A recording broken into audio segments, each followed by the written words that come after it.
Bem-vindos ao Bekim Ba'alachá 6, shiur número 51. A gente hoje vai terminar Bezat Hashem o Siman Kuf Nuntet 159, Alachá 36, que é a última do Siman, e estudar a introdução do próximo Siman, o Siman 160. Então, quem tiver com o livro, a gente está na página 127. Então, vamos lá. Alachá 36, a gente estava falando nas alachot anteriores, como funciona para a pessoa mergulhar a mão num mikve.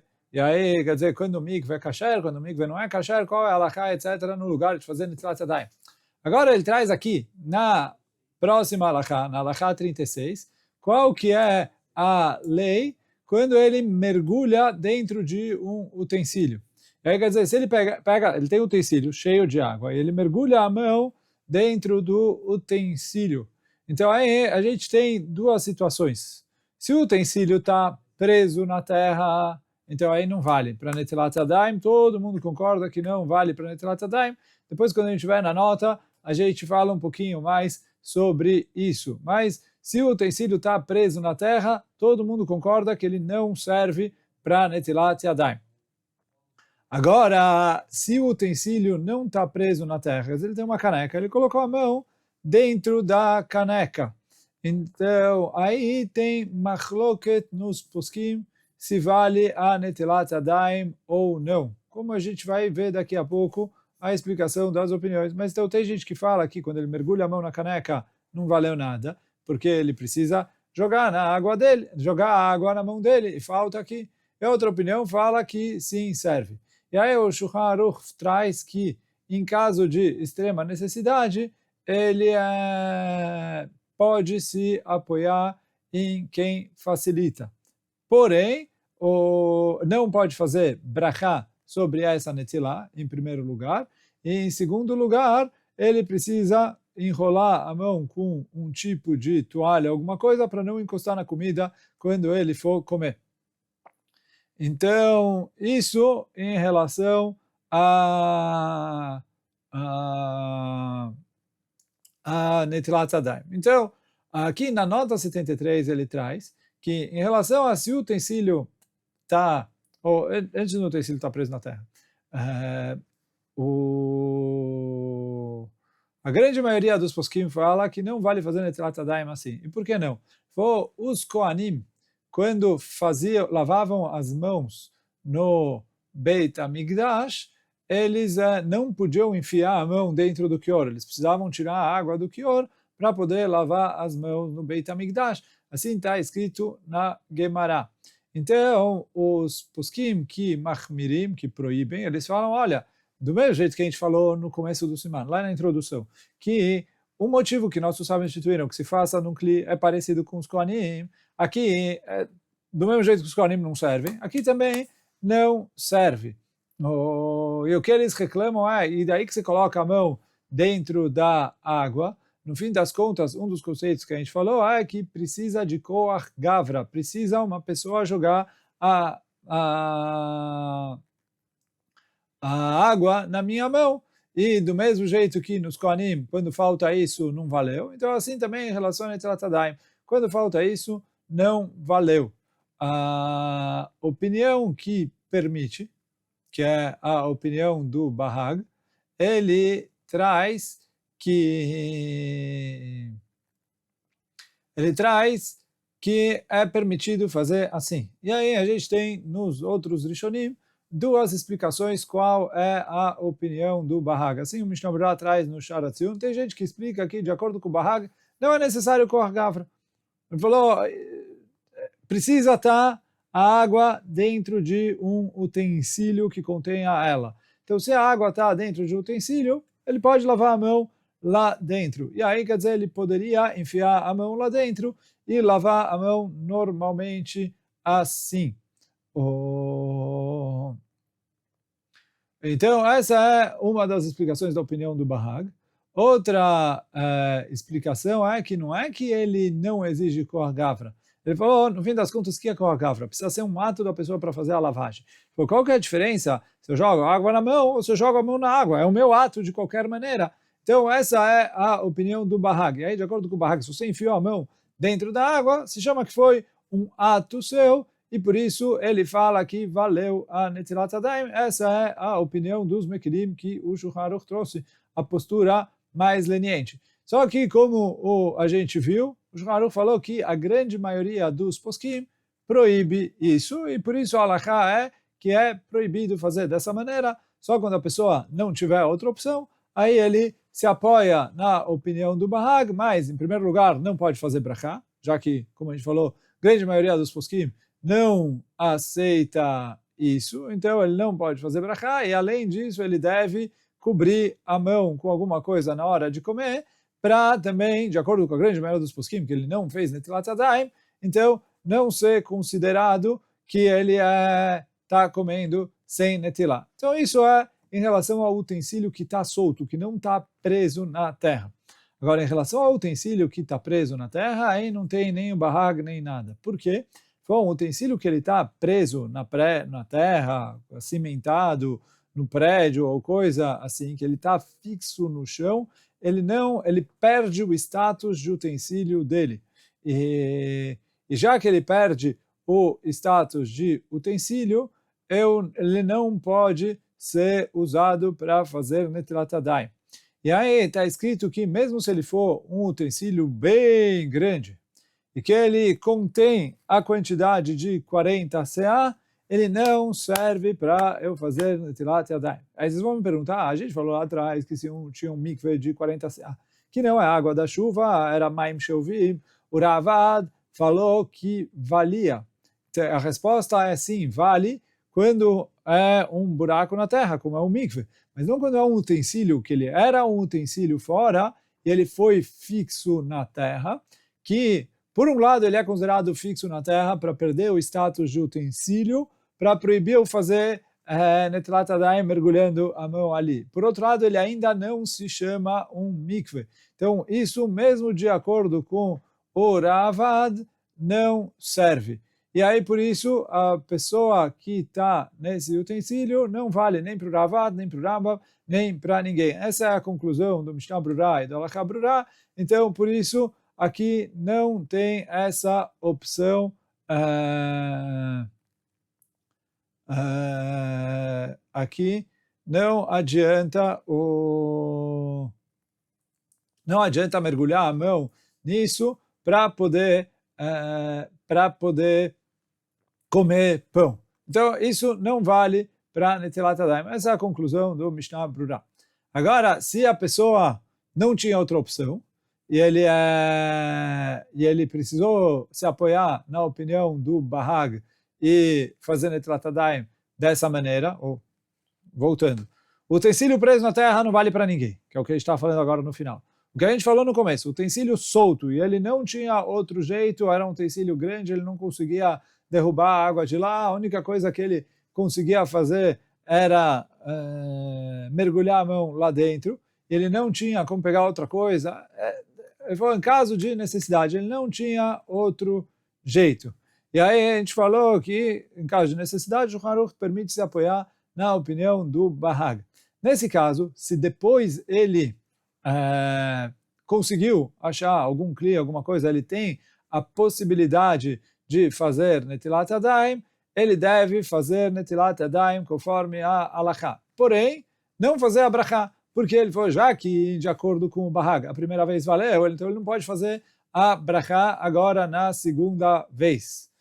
Agora, o ideal é que ele suje as mãos para poder fazer a brachá de acordo com todas as opiniões nessa segunda vez, e aí ele pode fazer a brachá nessa segunda vez. Então, ele fala assim, se possível, ele suja a mão, faz Netilat Yadayim direitinho. Quando ele conseguir fazer Netilat Yadayim, ele suja a mão, faz Netilat Yadayim direitinho, faz brachá para todas as opiniões. Porém, se a pessoa errou e ele fez brachá da primeira vez, aí ele não deve fazer brachá da segunda vez. Então essa, assim, fica a halakha, e com isso, Baruch Hashem, a gente terminou o Siman Kuf Nun Tet, o Siman 159. Agora, Bezat Hashem, a gente vai seguir para a introdução para o próximo Siman. E no próximo Siman, o Siman 160, a gente vai falar de qual água serve para poder fazer Netilat Yadayim. E aí a gente tem algumas condições em relação à água para fazer Netilat Yadayim. Quer dizer, vocês vão perguntar qual água que serve? Qualquer água. Mas agora a gente vai ver algumas condições, não é nada do outro mundo, mas tem algumas condições. Primeira coisa, a água não pode ter mudada a sua aparência. Porque ele falou, do mesmo jeito que Shinui Maré, quando mudou a aparência, a água ficou de outra cor e etc., isso estraga ela e invalida ela para os Kohanim poderem lavar as mãos. E aí, como a gente falou, nossos sábios se apoiaram na takaná dos Kohanim de lavarem as mãos quando eles entram no Beit HaMikdash para fazer a takaná de Netilat Yadayim. Então, do mesmo jeito que aprenderam a lei que precisa usar um utensílio igual aos Kohanim, a água precisa ter cara de água, aparência de água para poder fazer a mitzvah. E por isso, se teve um shinui maré, não serve para Netilat Yadayim. O Magen Avraham traz que a base dessa halachá não é por causa dos Kohanim, e sim por causa das cinzas da Paradumá, que também a água que mudou a sua aparência não serve para ser utilizada para misturar com as cinzas da vaca vermelha. Mas, bom, de um jeito ou de outro, água que mudou a aparência, a gente vai ver, Bezat Hashem, estudar no Siman o que mudou, o que não mudou, não serve para Netilat Yadayim. Agora a gente tem mais um conceito, que é uma água que já foi usada, não serve para Netilat Yadayim. O que quer dizer uma água que já foi usada? Então, vou pegar o exemplo, assim, digamos que ele usou uma água para lavar louça, ou para lavar roupa, etc. É a água que sobrou do que ele usou para lavar louça, para lavar a roupa, ele quer usar para fazer Netilat Yadayim. Então, isso não serve. O Rambam me explica que essa água é considerada água suja, é considerada lixo, e ela não serve, não é própria para fazer Netilat Yadayim. Baseado na linguagem do Rambam, a gente poderia assumir que se ela foi usada um uso que não estraga a qualidade da água, por exemplo, assim, eu coloquei uma garrafa dentro da água fria para gelar a garrafa. Então, tecnicamente, ou se eu usei a água para medir o volume de alguma coisa, tecnicamente eu não alterei a qualidade da água com isso, então talvez eu não chamaria essa água de lixo. Porém, o Halakha Brura explica que o motivo do Rambam não é porque a água estragou, porque se fosse a água estragou, eu já ia falar, depende se mudou a cor, não mudou a cor. O Rambam fala, a gente não precisa olhar o que aconteceu com a água. Água usada é água usada. E o que quer dizer a ideia de água usada? Então ele explica, a ideia do Rambam é, normalmente quando a pessoa tem uma coisa que é usada, ele já não dá valor, ele pega depois de usar, ele joga fora. Então não é kavod para mitzvah é usar uma coisa que ela já tem cara de usada, que a pessoa despreza isso, quando ele vai usar para si mesmo, ele prefere usar uma água que não água de reuso, e sim água nova. Então assim também em relação à mitzvah de Netilat Yadayim, preciso pegar uma água usada. A água que foi usada para fazer outras coisas já não é kavod para Netilat Yadayim. No Beit Yosef, o autor do Shulchan Aruch traz um outro Rishon que trouxe um outro motivo. O Rabbeinu Shimshon escreve na explicação dele sobre uma Masechet Yadayim, uma Masechet de Mishnayot, que uma água que já foi utilizada, ela já não é mais chamada de água. Então, o Kaf HaChaim, ele traz uma diferença prática de acordo com entre o motivo do Rabbeinu Shimshon e do Rambam, é justamente isso, se a água não teve alteração nenhuma. Que se eu vou de acordo com o Rambam, mesmo que ela não teve alteração nenhuma, ela já é uma água que as pessoas não dão kavod para isso, e por isso ela não serviria para Netilat Yadayim. De acordo com o Rabbeinu Shimshon, que o motivo é que ela deixou de ser água, é só se foi um uso que altera a qualidade da água. Então, essa é uma diferença que tem entre o motivo do Rambam e o motivo do Rabbeinu Shimshon, mas de qualquer maneira, a grande maioria dos poskim concorda com o motivo do Rambam, qualquer uso já serve. O Pri Megadim, ele tenta trazer uma outra diferença entre o Rambam e o Rabbeinu Shimshon, como a gente vai ver, Bezat Hashem, nas notas, quando a gente começar na Halakha 4, O Pri Megadim traz o seguinte, se um pão caiu e boiou na água de maneira acidental, não intencional. Então ele fala assim, de acordo com o Rambam, que o que invalida é o uso, aqui que a pessoa não teve intenção de usar a água, isso não invalida. De acordo com o Rabbeinu Shimshon, invalidaria a água de qualquer maneira. Mas, como a gente vai ver lá na nota da Halakha 4, o próprio Pri Megadim voltou atrás e fala que para o Rambam também isso fica inválido. Mas, bom, quando chegar lá, a gente vai falar sobre isso na prática. Um terceiro ponto que a gente também vai falar nesse siman é uma água que está podre ou amarga. Quer dizer, o que está escrito, uma água que ela é muito amarga ou muito podre, que o cachorro evita beber essa água, não serve para netilat yadayim. O motivo, a origem dessa halakha, a fonte dessa halakha é uma Masechet Yadayim, que está escrito que uma água que não serve para um animal doméstico não serve para netilat yadayim. O Beit Yosef explica que, na verdade, não depende do se o animal bebe ou não bebe. Depende o quê? Se a água é apta para o consumo humano ou não. Só que o quê? Por que a Mishnah usou como o termômetro, a medida, o animal? Porque explica o Beit Yosef, que em caso de emergência, uma água que o animal bebe de maneira comum, o ser humano bebe em caso de extrema necessidade. Se a água já está tão ruim que o animal não bebe normalmente, o ser humano não vai beber nem em caso de extrema necessidade. Mas depois a gente vai entrar na halakha, o que é exatamente a água que é podre, que é amargo, que a gente não pode usar para netilat yadayim, o que é a água comum.